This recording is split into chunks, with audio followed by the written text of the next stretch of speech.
Hello everyone. On behalf of the Victorian team at the Institute of Architects, I'd like to offer you a warm welcome to today's Lean-In, championing sustainability through the power of specification, introducing Product Aware. This Lean-In will provide an overview of Product Aware, which is a free Australian platform designed to empower architects and designers by providing easy access to and the ability to compare comprehensive sustainability data for building products. My name is Stephanie Bullock and I'm from Kozloff Architecture and sit on the Institute's Victorian Chapter Council, and it's my honour to be your host and moderator for today's Lean-In session. We're joining from across the country today and we acknowledge with deep respect the traditional owners of this land. We acknowledge that it is a privilege to stand on country and walk in the footsteps of those before us, and we pay our respects to elders past, present and emerging. This Lean-In session is being recorded, so if you miss anything today or have to leave early, we'll be publishing this recording on the Institute's YouTube channel in the next couple of days, and we'll share that link with you in our upcoming email communications. This Lean-In session also enables you to ask questions of our panellists, so if you have a question or comment, please use the Q&A box down at the bottom of the screen to add yours in, and we'll go through these later in the session. Stefan Welsh is the Director of Stefan Welsh Architects and Secretary of Australian Architects Declare. Growing up in East Germany, Stefan came to architecture from left field. He sees buildings as being accountable to our environment as a whole: social, economic, political, cultural, built and natural. David Henderson is a Senior Associate at Cox Architecture and Product Aware co-founder. As part of his ongoing passion for driving change within the industry, he leads Cox's Melbourne Studio Sustainability Team, established Cox's Architecture's National Sustainability Strategy in 2022, and is a founding member of the Product Aware Development Team. Adrian Taylor is the Regenerative Practice Coordinator at BVN and co-founder of Product Aware. For over 10 years in practice and academia, Adrian has applied digital methods to answer old problems. He aims to democratise technology, equipping others with tools and knowledge to improve the built environment at a systemic level. In today's Lean-In, our three presenters will be presenting Product Aware, which is a free Australian platform, as we mentioned before. Developed by Architects Declare volunteers, the platform was created with the Australian architecture and design community in mind. Its core mission is to promote responsible material choices, ensuring that sustainability is not an afterthought, but a central pillar of the specification process through full transparency of data. And I now hand over to our presenters.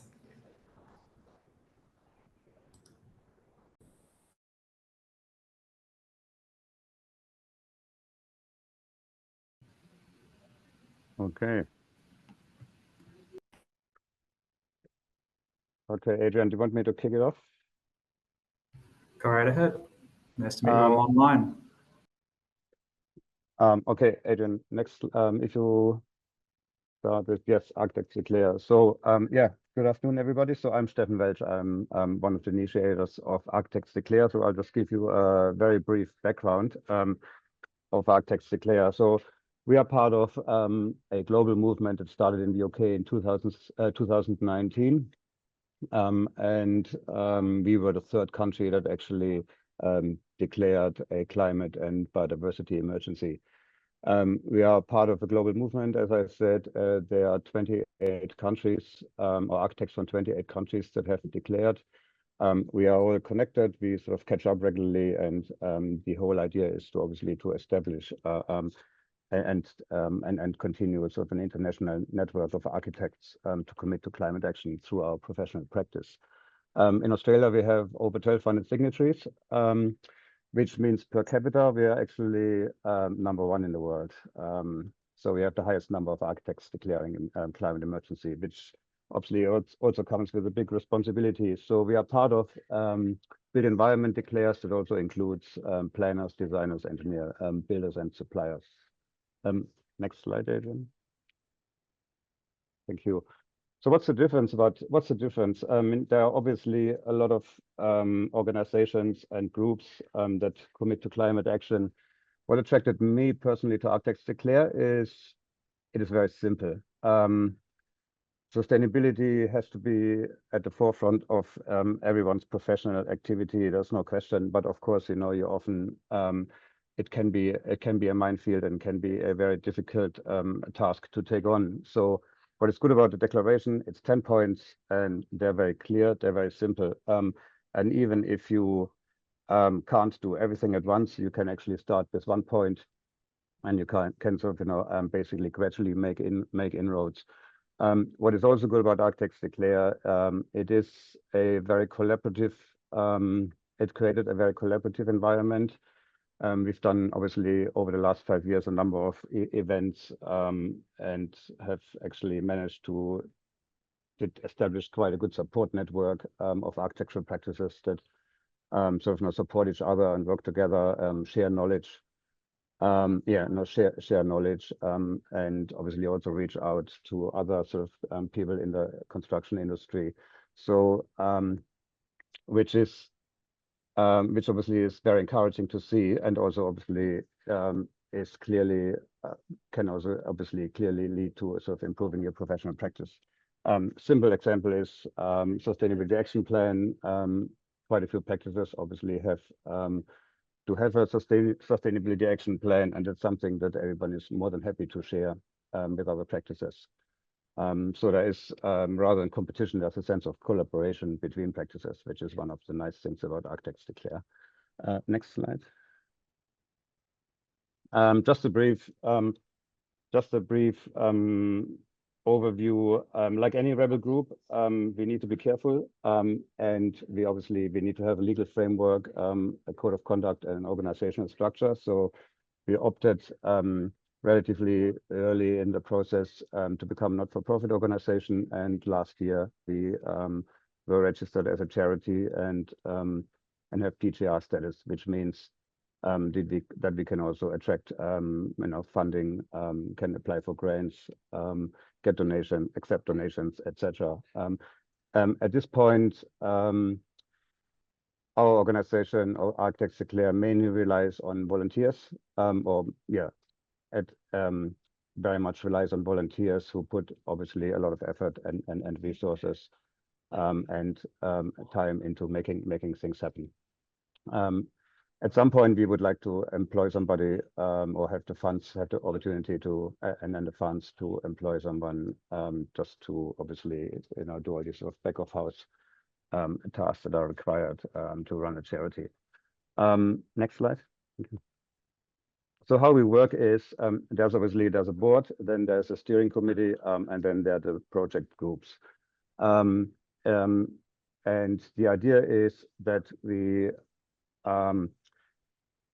in a sense, we are partially sort of reactive to what sort of signatories, where signatories sort of see the issues, and then we also obviously we have a bit of a vision of where we want to take the profession. And this then created sort of project categories, and within those categories, there are sort of number of projects that we undertake. There's obviously advocacy and community building, which is the networking events, presentations, seminars, etc. Preparation and sharing of guides and general sort of architecture knowledge. We are establishing connections to universities. So there is an idea to provide internship programs for students to obviously sort of help them to enter the workforce and obviously sort of get their sustainability knowledge up to speed. Then obviously website communication is an important one. And what was very successful last year was the materials working group, out of which product aware, which is obviously the purpose of our presentation today. Yes, sort of was developed, which is an amazing platform. So next slide, and over to you. Thank you. Thank you, Stefan, for the introduction and ongoing support.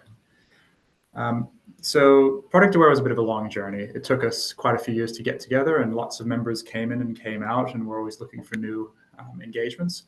But the main thing, just to summarize, is it's a product database, fundamentally.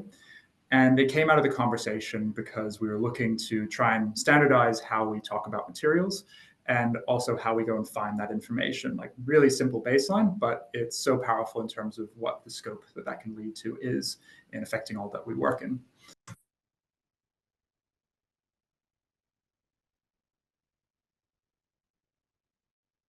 Sorry, Adrian, you're on mute. Hello.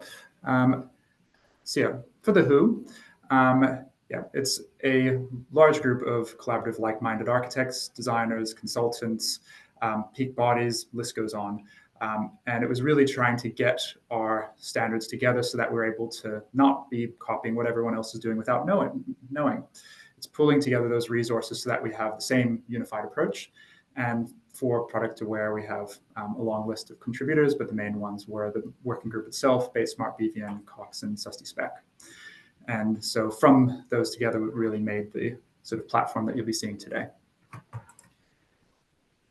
And just to give you a little glimpse, it looks something like this. So it's created from that consortium of large and small practices, as well as influence from a wide range of people within the industry, such as third-party certifiers, subject matter experts, GBCA themselves.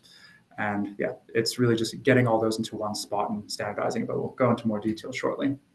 So probably the big question is, why materials? There's a lot of things that go into a building. Why is this the big one?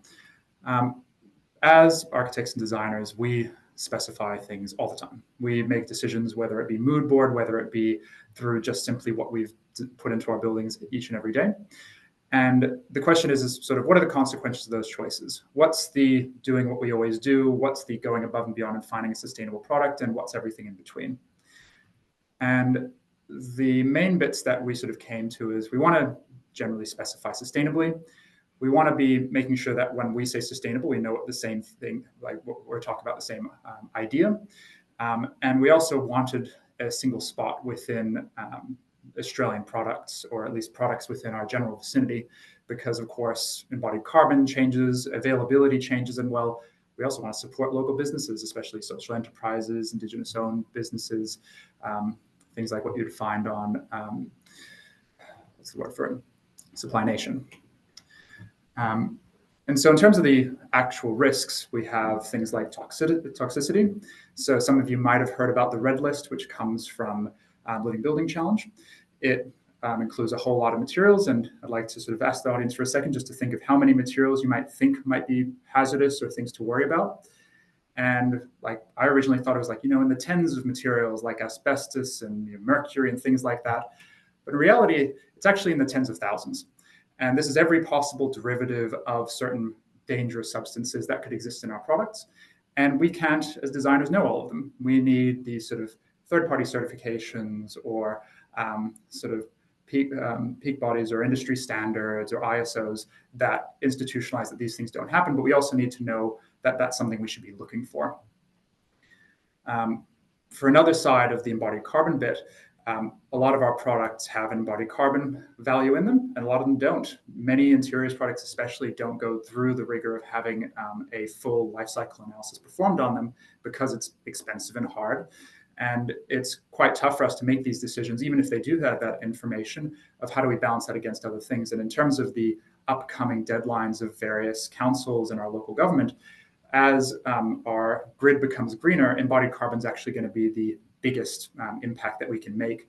And so the decisions that we start making now will affect the industry in the long term, because we need our materials to be zero carbon by 2050. We don't want to start specifying them to be sustainable. We need to start doing this now so the industry can catch up. There's, of course, also the ecological footprint. So a lot of raw material extraction causes a huge amount of impact overseas that we don't necessarily see. And so aspects of whether things have recycled content, whether it is recyclable in and of itself or fully circular, or even just knowing where it came from, which country, what the full supply chain is, all contribute to that. And yeah, the amount of waste that comes to the industry just from not being circular is a big item. So making sure we ask what are take-back programs? What is the circularity of a particular product? And yeah, back to supply chain, 18% of our labor does come, or sorry, 18% of forced labor comes from the architecture industry somewhere within our supply chain. And so even though the big companies do need to report on modern slavery, it's not every product that we have in front of us. And so really making sure we ask those questions of something we're putting into our buildings. And so those and many others affect why material choices really matter and how they have an impact on our climate, our ecosystem, our own personal health, and the health of others and the livelihood of others. David, did you want to talk to this a bit? Yeah, thanks, Adrian. So just to bring it to ground with the Architecture Institute and some of the other industry bodies, as you saw on the earlier slide, the Institute has a target, or they're advocating for zero carbon 2030. And there's a number of ways that they are sort of implementing those targets and influencing the way we work in particular. Let's go to the next slide. So with the Architecture Industry Awards, the sustainability checklist is a mandatory part of any awards submission. There's a number of categories that need to be met in terms of responses, positive responses. And 3 out of 5 of those categories have a intrinsic relationship to the materials and products that we specify in the buildings. So materials is really key, and the Institute's working towards, I guess they're enforcing architects to address this. Also, in terms of our architecture registration, if you go to the next slide, Adrian, the national competency standards and professional capabilities mandate that we need to be addressing sustainability in our everyday work. So that's part of the competencies that we need to address in our registration to both become architects and in an ongoing way to maintain our registration as professionals. And sort of going to the problem that we're facing at the moment is, even though we know we need to understand this information and we must respond to it, there's not a lot of alignment on what actually constitutes sustainable, or sort of whether this is the thing that we actually think it might be. The ACCC has been recently going around and beating down doors, basically calling out companies as to being proponents of greenwash. And it's not necessarily always intentional, but terms were identified of things like green, kind of planet, eco-friendly, responsible, sustainable, as being things to describe their products. You probably have seen this before from a flyer from a particular product that says, oh, it's great, don't worry about it. It's certainly green, got some pictures of people holding plants, this sort of ones. And that these really confuse consumers. And this is not just in the building industry. This is in Australia in general, but we definitely see it in the building industry quite a lot, of these unsubstantiated claims, meaning well or otherwise, or even just conflating of claims of terms that sound similar but mean very different things. And so the challenge we face is that we're going to suppliers and saying, hey, we'd like to know about your embodied carbon or something else. And they'll come back to us with some answers, maybe some proof along with it. And sometimes that information needs to go over to the manufacturer side to find out, and then we have to bring it over to our projects to see, well, is this actually available? Has our contract used it before? Do we need to provide extra information? And that's sort of generally the ideal process, that we're going out and doing that due diligence for everything we use. But of course, that's not always the case. We don't always have the time to. And not only that, at the industry scale, these suppliers having lots of architects come and chat with them, or designers trying to find out what's going on with their products. And each of us might ask it slightly differently or have slightly different ambitions. And they'll, as a result, have to not only give a lot of answers, but also possibly give different answers. And so trying to mitigate this, that we're able to have this sort of commonality and save time on both sides, and also develop up a ongoing conversation around these topics, is really important. And to not be sort of getting this sort of blindness towards what are the questions we really want to be asking. We don't want to be badgering everybody on exactly each certification or exactly what we need, when it's quite hard to figure out what we're actually looking for in a given time. And so having the standard set is really helpful for all parties to be able to get to what's actually important, which is making the right choice. And yeah, so we're burning a lot of time, and there must be a better way. Yeah, thanks, Adrian. So I'll just give a little bit more background to how myself and Cox came to be involved with this. So as the previous statement, we've just been burning so much time with this, and we've been tackling our sustainability action plan, and we developed that. We launched that in late 2022, early 23. And we attended an event that that Architects Declare put on at the Melbourne School of Design. And I was invited to be a panelist there. And one of the key outcomes of the discussions on the panel in particular was that everybody was struggling with materials. It was a common problem and everyone was struggling with the amount of time involved and the complexity in the minefield of greenwash. And there's no, all acknowledge there's not a lot of IP involved in that. If you go to the next slide, we could all relate to these questions, and combining forces in the spirit of Architects Declare to tackle this issue seemed like a really logical and outcome and way to move forward. So sorry, if you just flick through these, Adrian, sort of not too fast, but there's a bunch of questions here that I think most of us can relate to, at least some of them, if not all of them. We want to specify local products. We don't know a lot of people don't know what questions to ask of suppliers. Most of us wish we had a materials database or a library, but no one has time to create one. You can purchase things like that, but they're very expensive. I spoke to somebody recently that said there was something available that cost close to $100,000 as a resource for a fairly large firm to purchase a materials database and library. It takes a lot of time to track that information, and when it comes to compliance, it's hard to find that information quickly. Again, burning more time. Comparing products apples for apples, as Adrian said, there's so much different terminologies out there and different metrics. We just wanted a simpler way to be able to look at a product like for like and understand and compare them. Greenwash, again, it's a minefield. They're very seductive and influential. A lot of these marketing companies that help these suppliers get their products out there can be really overwhelming. And some of us just feel powerless to do anything. Like we turn up to work, we do our jobs, we're all very, very busy. A lot of us want to actually do something to improve our designs and our projects, but we feel powerless. And most of us would rather be spending our time doing other things rather than like researching and chasing up materials. Like winning work, we'd rather be designing or modeling or having a coffee with our friends and colleagues. So we had a look at what was available at the time and what we wanted to do, what we thought we could achieve. What was important to us was to have a searchable database, something that's Australian with a local focus, focused on buildings, something that was viewable and had a detailed sustainability information, including embodied carbon, and something that was accessible and free. So there's minimal, if any, paywalls. So it was available to anyone, something that's had a bit of a more even playing field. So we looked at a few of the other things that are around at the moment. BPI rating tool, unfortunately had a lot of things going for it, but no longer exists.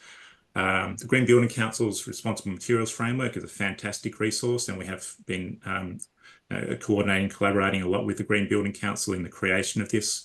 The key difference with that is it relies on third-party certification. So having an EPD or another paid third-party certification, that's very expensive for a lot of suppliers, particularly new and emerging ones.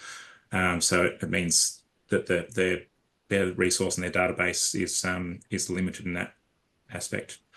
And there's also a couple of overseas ones. Archify is good, but it's also a paid resource, which has priority and bias towards the companies that pay more. So there's a level of trust, and that is, or I guess, that's lacking potentially in a lot of these tools.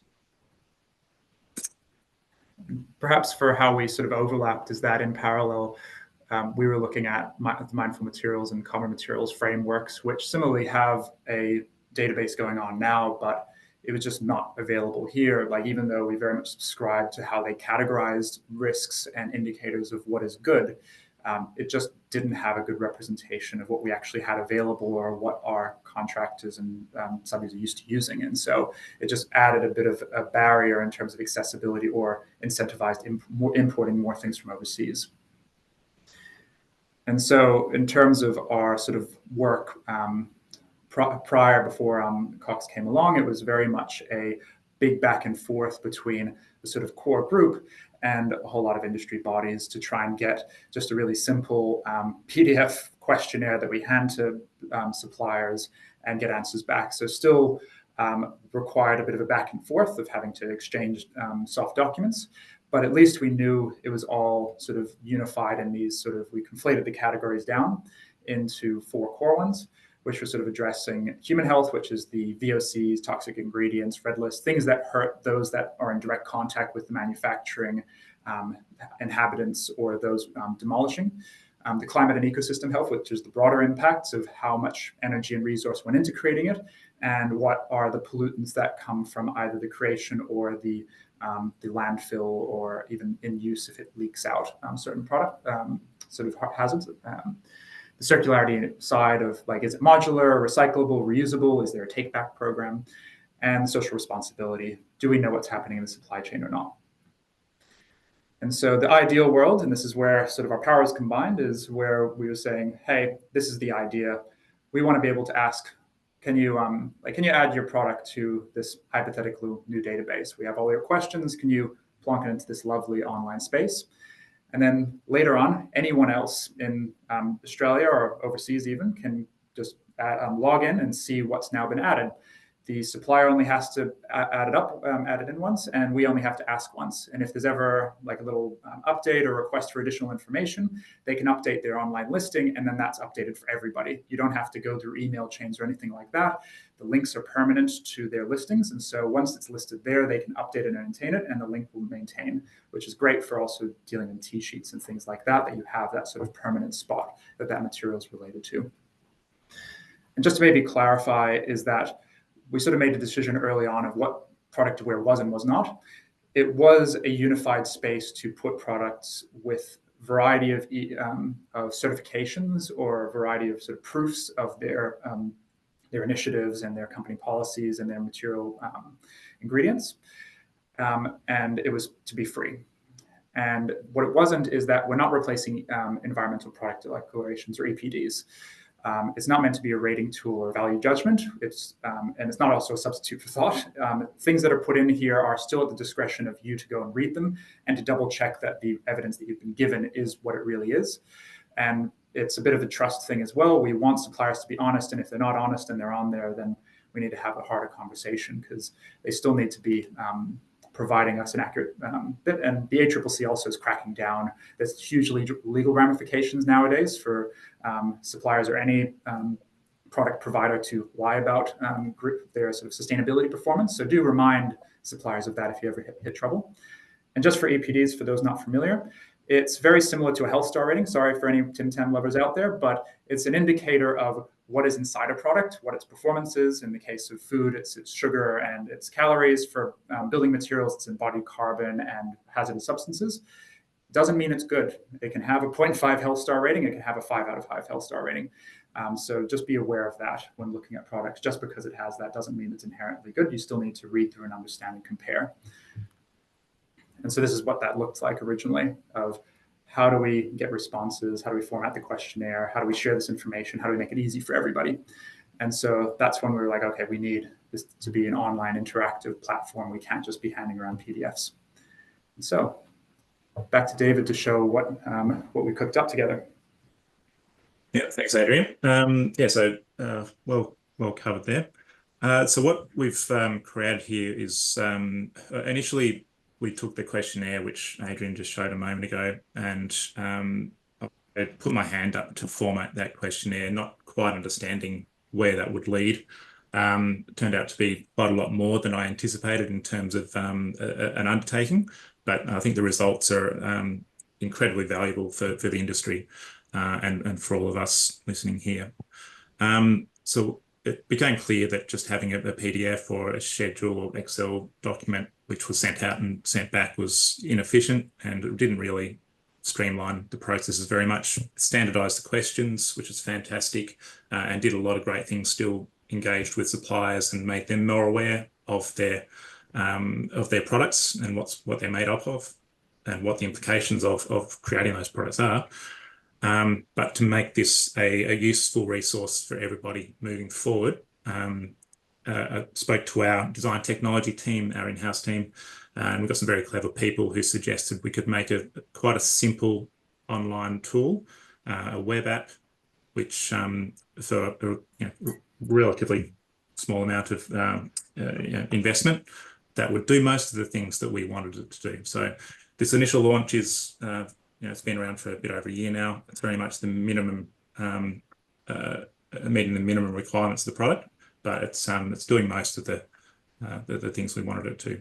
So there's two distinct sides to this tool. On the left, we've got the database, which is where we can all go to and find materials and find out information about their impacts. On the other side is the supplier side, so where the suppliers go to upload and add the information about their products. So this is really key. One of the important things about this is suppliers take ownership of providing the information. So it's not us collecting the information and processing it and formatting it. The suppliers put all the information into this, if they fill in the questionnaire, which has been transformed into this platform, and all the information gets put up onto the database for us all to view. So this is what the landing page looks like. It's constantly turning over. It's just a representation of the most recent products when you go to the website that have been added to the tool. So we purposely didn't want to bias any particular product or favor any particular category or third-party certification. It's really, it's not really randomized, but it's just based on the latest things that have appeared. So it's still changing, so it keeps it fresh. Now, if you once you go to the tool, if you're looking for a particular product, on the top bar there is a search bar, an input bar. So there's a pull down if you're searching for a particular category of product. So if you're looking for ceilings or wall linings, you can enter it there. If you're looking for something a bit more general, if you click on the left hand, the little sidebar graphic just to the left of that search box, you get this pull down menu, which gives you the advanced filters and sorting. So there's a number of different ways you can search for and filter the search results when you're looking for particular products or particular performance. So you can search by, there's a few key performance, the most commonly looked for performance attributes. So carbon, recycled content or recyclability. Manufacturing distance is in there, which is one of the best features of this. So you can actually, I think, is this in the next slide? Can we go to that? No, sorry. You can actually specify where your project is, and then you can slide along the search bar to define how far away, like the search radius, I suppose, for the manufacturing. So you can look for something that's been manufactured within 200 meters of your project site, or you could expand that to be 1,000 kilometers, maybe to cover most of Australia, for example. You can search by third-party certifications and other compliance requirements, such as the Green Tag, GECA, Responsible Forestry, and the like. So you can limit the search results to just those products that have those certifications. And then once you've done your search, you come up with the search results. You see something that's of interest. So here you get a really quick glimpse of the comparison. So there's, I guess, primary performance requirements of the location. So if you go back, Adrian, to that one, it gives you a snapshot of the carbon, the recycled content, how much it is recyclable, and the location in those 5 points under the description there. Okay, now to the next one. So if you click on that, it brings up the product information sheet. And this is really the results, or the answers to all the questions that the supplier has put in. So some general information about the product itself, if it needs to have a finish, where it's manufactured, are they signatory to Suppliers Declare? So we've been working closely with Suppliers Declare, and we're trying to support them to get more suppliers on board with a bit of a feedback loop. So it's very much a combined effort in that respect as well. There's some basic contact information here, and also when the product was last updated. Then there's a bit more general information about the product. And these generally cover the categories that Adrian spoke to before. So it covers human health, climate and ecosystem health. So it gives the embodied carbon emissions from that product. Again, it's got standardized metrics. It gives you the amount of recycled content. It asks the suppliers if it's recyclable or not. Not all suppliers will have answers to all of the questions, and that's okay. We don't expect everyone to have every answer to every question. Some of the questions are not necessarily relevant for every type of product. So obviously an office chair is very different to a plasterboard sheet. So it's trying to be a one size fits all, but the intent is that suppliers don't have to answer every single question if they cannot. Now there's a completeness survey here. Again, this is not a rating tool. What this demonstrates is the level of transparency and knowledge about their own product. So how much were the suppliers able to complete? How much do they know about their products? And this is a way to compare the two products. So you've found two products which you're interested in. You can bring up the product sheets side by side. We don't have a compare function like some other tools do within our Product Aware yet, but that's on the list of desired upgrades. But once you get the two side by side, then you can look at what matters to you, and you can identify that sometimes things will be clearly better or not. One might have a longer warranty, another one might have the particular certifications that you need, so that might rule out the one that has the lower carbon. But it's not necessarily saying any one is better than other. Again, it's just providing the information in the interests of transparency and full comparison in a like for like way. So just I guess a quick workflow of how you would use this tool. So again, you might have found a product of interest. First step is to check if it's already on Product Aware. Somebody might have already asked for it.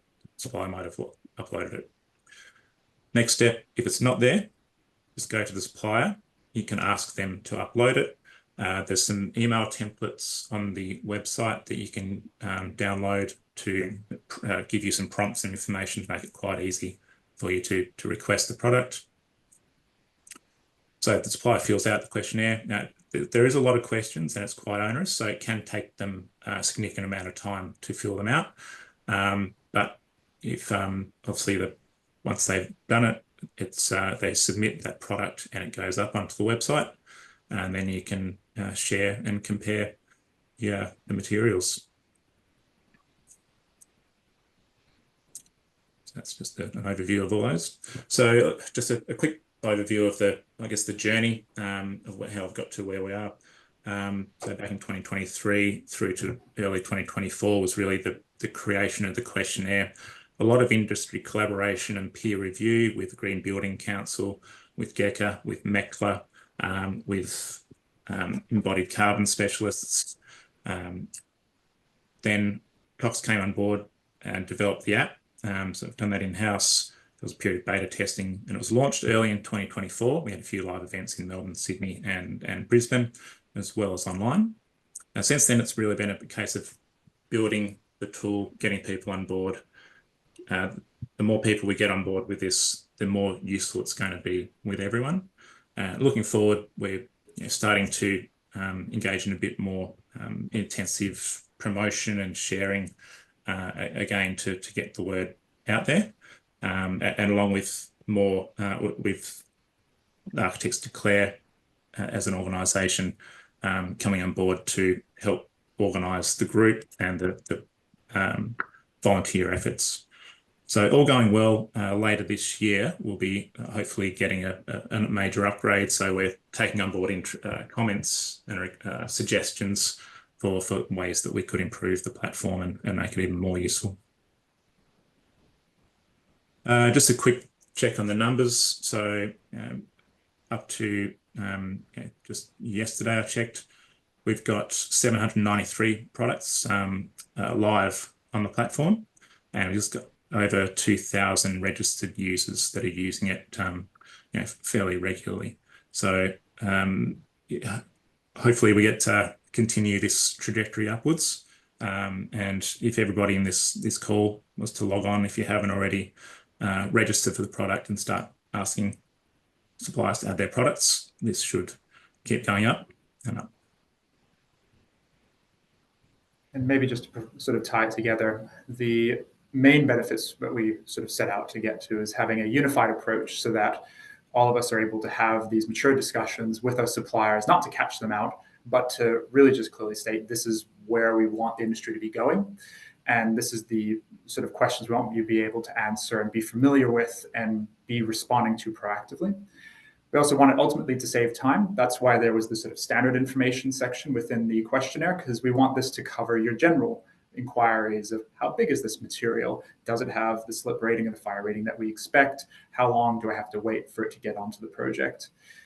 We also see it as that clear advocacy of really helping us push both ourselves and suppliers to improve, because we want to know that we're all aiming for the same goals in terms of decarbonization, transparency of our supply chains, et cetera, so that we can push to meet our 2050 targets and not sort of crawl there at the last minute. And yeah, to make sure that it is free, centralized, that there's not a barrier, especially for the smaller practices like 100K to pay for your own platform, or trying to work through spreadsheets. Neither of these are very effective. We want to have it that anyone within the industry has access to this resource. And yeah, for the supplier side, how is it that you can maintain all your information in one spot and make it easily accessible to designers, especially for those that are just starting their journey on getting their EPDs together or are really small companies. And for designers, yeah, streamlining your process, being able to compare products across the standard criteria and making it just easy for you to find that information and put two and two together. And so we really want to just boil down all those questions, all that back and forth into one question. Is it on product aware? And then go forth and start designing and comparing and being responsible. A quote, David, that you'd heard? Yeah, this is just a bit of feedback from one of our suppliers, and generally the supplier response has been quite positive. Some of them are incredibly excited about the opportunity to get on board with this and really demonstrate the great things that they're doing in terms of making their products more sustainable and reducing their impact. Others are probably the people we speak to appreciate the opportunity to, I guess, have some more leverage potentially within their organisation to go to the product designers or the manufacturers and their supply chains to ask for improved outcomes. And a lot of the suppliers and reps we meet don't necessarily have answers to a lot of the questions we have, so it gives them an opportunity to get a bit more prepared, I suppose, and armed with an understanding of their own products.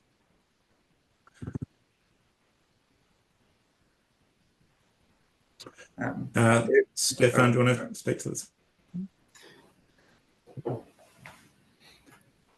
Yes. So I guess I'm the one to wrap it up. Is that correct, David?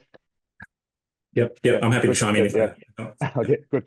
I mean, obviously, yeah, thanks so much for the presentation. So I hope this is sort of, obviously very useful to everyone. I do think it's very important to point out there's a commercial advantage in doing this, and there's a commercial advantage in using it. It's not that the volunteers who were involved sort of make money from it. That's not the case at all, and it has never been the intention.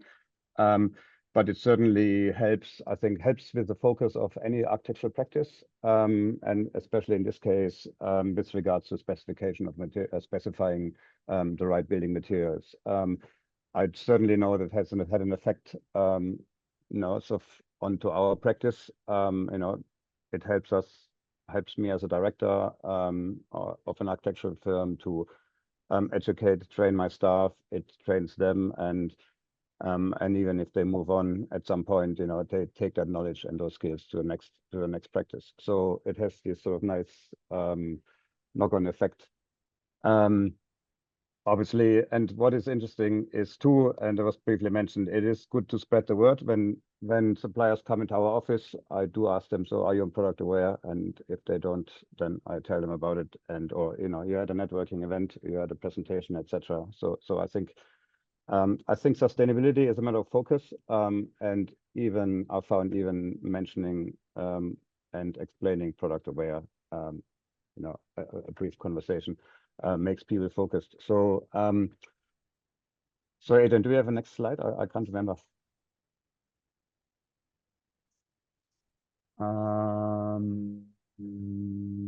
Yeah, we're just Yes. just talking about the different ways that people can get involved, I guess, and it's if I guess the previous slide was, you know, the first thing and the easiest thing everybody can do to sort of get involved is to actually start using the tool. So the more everyone uses it, the stronger it's going to become, and the more products will get uploaded, the more valuable it will be as a resource. Now, if you do find it valuable, which I think most of us, hopefully everyone does, there are a number of ways that you can actually help to contribute. So this does take a lot of ongoing effort, and to actually build this into a more sustainable and better resource, it takes time and resources. So if there's we're combining and collating efforts of a number of firms who have put their hand up to assist in various ways. In terms of contributing time. But as Stefan mentioned earlier, there is a way to donate as well to contribute to the tool and the ongoing running costs of, you know, hosting the server or any other upgrades of this. And just to mention, right now, we're looking for anyone able to donate for the media side of things. So getting out there in terms of socials, comms, imagery, that kind of stuff. Anyone that is able to give up time or have those in their team that have a bit of availability, that's the one that is most pressing at the moment. But yeah, looking for any support or suggestions of what support might bring us in a better direction. Yeah. And one of the big advantages is you meet a lot of like-minded people. So I think that's one that I really appreciate. Thank you. And for our sort of big call to action is, like, this sounds cheesy, but we want to be the change that we're looking for. We all have an ability to advocate, an ability to make these better decisions and invest in our futures. And so, like, be the change, be product aware. Amazing. Thank you so much, all three of you, for that incredible presentation, and congratulations on an enormous piece of work. And I think when I saw those questions that you put up, I think there's certainly questions that have come up in our office again and again. I think it is something that people are crying out for, and it's an extraordinary thing to have gotten it to this point. Just a reminder to everybody, you can put questions using the Q&A down the bottom, which we'll work through in a moment. So please pop your questions through. I've got a first question here, which is around how can suppliers register? I'm happy to take that one. So suppliers, there's a registration link, and they basically apply to register. That is the one thing that is actually vetted. So there's a manual process for somebody to check the validity of the people in the company that are looking to become a supplier and add their products, just so that there's no rubbish products or, you know, misleading things that do get up there. So once they've got approval, then they're then free to go and start answering questions and uploading their products. It does, and as part of the responses and answers to the questions, the actual specific location of where that product is manufactured is that they need to include that, and they need to include a certain amount. So if some products are produced and assembled in one area, but they're actually manufactured in a bunch of different areas, I think they need to provide at least 70% of the product in terms of the makeup for the location for it to be accepted. And there's also a question about the raw material and where that comes from. So there's quite a lot of specific region questions about where the products come from. Yeah, if I may add as well, David, just because it's not visible on the slide that we showed you, when they fill out the full questionnaire, we've actually provided quite a lot of definitions or external resources in terms of how they answer those questions. So it's usually pointing at government websites or sort of international standards. So there is a bit of an education piece from the supplier side, but yeah, anyone can go and sign up, and that's sort of how we get it started. And once they've signed up, then they're able to add more of the products in there. And generally speaking, once they're in there, and if there's ever issues within details, we usually just give benefit of the doubt and say, hey, notice this link is dead, or this number seems a bit big or small. Could you just double check that and update your listing? Fantastic. So another question from somebody who's working on their sustainability action plan, and this might fall into the major update that you've got coming, just a suggestion as to whether it would be possible to link it somehow to a database that you could create for a specific project. That is a request that we've had, and it's a fantastic idea. So at the moment, it's not, but it's certainly one of the things on the list, and it would be incredibly valuable. What you can do at the moment is download the information. So you can, I forget the technical terminology for it, but you can actually upload the database and then feed that into your own software or other schedules if you need. But it's not, you can't actually log in and create a project as such. But that's a really good idea. Yeah, the rough workaround that we use at the moment is, because the links to the products are static, is just to copy that into your sort of T-sheets or your like whatever your sort of document that you keep tracking materials in alongside it. Yes, it's a bit manual still, but the link will update with whatever updates come for that product. So it's a bit more alive than just having the sort of PDF as another way of working. So that's kind of how we do it at the moment. Fantastic. Another question, just curious, I mean, this is such an incredible initiative. Are you aware that if this is being done anywhere else in the world, supported by Architects Declare? So the Mindful Materials Framework is that. It is a version of this sort of effort of making that sort of standard, then making a platform. So they made the standard first as a way to discuss and to sort of set out, here is our sort of advocacy piece, which is their indicators, and they have longer descriptions of each of them. And then they now are sort of developing up their sort of database of stuff as well.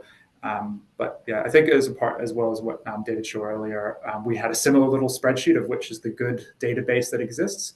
And it really just was seen as a gap in our local market that we didn't have a lot of good representation within what we have access to, or just sort of looking at our materials library and our sort of interiors. It's just, there wasn't a lot of certifications going around in that space. It was really unfamiliar conversations. And we're actually, something really exciting for my anecdote is we started to see little product awares on supplier pitch decks as saying, oh, we're on here as well.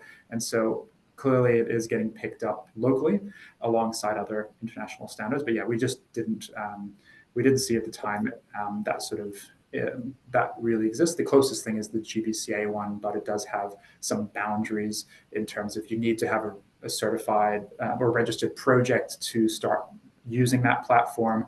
And it means that if you're doing into like non-Green Star projects, you do have limited access. And so it means that all the other projects, the thousands of other projects in Australia, tens of thousands that aren't Green Star certified, don't get any benefit. Fantastic. Yeah, I think there's, everybody would agree, it's definitely meeting a need that's there. Another question which might be in the future update about an upcycling option along with a recycled option. That is a question, but it's quite a hard one because the definitions of recycling are quite dubious. There's not a good, like there's sort of definitions around like high quality and low quality recycling, where it's like, is the material turning into itself or is it turning into road base? Because like, as some of you may know, when you see that sort of definition for Green Star, for other certifications of 90% of materials were diverted from landfill, mashing up concrete into road base is included in that, which is not what we generally consider like good recycling practice, but it is in that definition. And so that's just a bit of a challenge that we're seeing at the moment of that sort of acknowledgement. Like one really good bit of, and why we do ask about sort of take back programs, is Green Star acknowledges it as, in some cases, I think they've warmed up to it now since launching the responsible product values of reuse being zero carbon. It does require a bit of proof, but it is something that's really encouraging because it incentivizes these sort of direct reuse or upcycling efforts. So yeah, it is in there, but it's because there's not a lot, like there's not yet good leadership from the sort of government side on those definitions to be really clear. But that is something we're trying to develop up and looking for input on how to define those terms. Fantastic. And look, just in closing, also getting a lot of fantastic questions, people asking how can they volunteer their time, how can they collaborate with you. If people would like to get more involved, then who should they reach out to? David, did you want to take that one, or is that? I mean, I guess we had in one of the previous slides we had 2 email addresses. I think the best thing is probably just send us an email, either to info@architectsdeclare.com.au or info@Where was it? Very small text. .au. Yeah. Okay, there we go. That's right. Adrian, you need to work on your formatting. Oh, my fault. Yeah, but yeah, obviously send us an email. I know info sounds very generic, but it certainly gets the right person. And then I think it's important to also probably stipulate, what your passions are, what your interests are, and how you could see you would like to contribute. Brilliant. Well, that's fantastic. A great call to action, I think, for everybody watching. Hopefully everybody will go straight from here and register if they have not already registered. And as mentioned, if you'd like to get more involved in terms of volunteering or collaborating, then please reach out. Finally, I'd just like to thank our presenters for taking the time to do this. It's an amazing initiative, and also thank you everybody for joining. Just a reminder that all of these lean-ins are recorded to view later, and you'll get a notification as to when a new lean-in recording is available to view by subscribing to the Australian Institute of Architects YouTube channel, YouTube @Oz Architects. Thank you so much, everybody, and have a great day.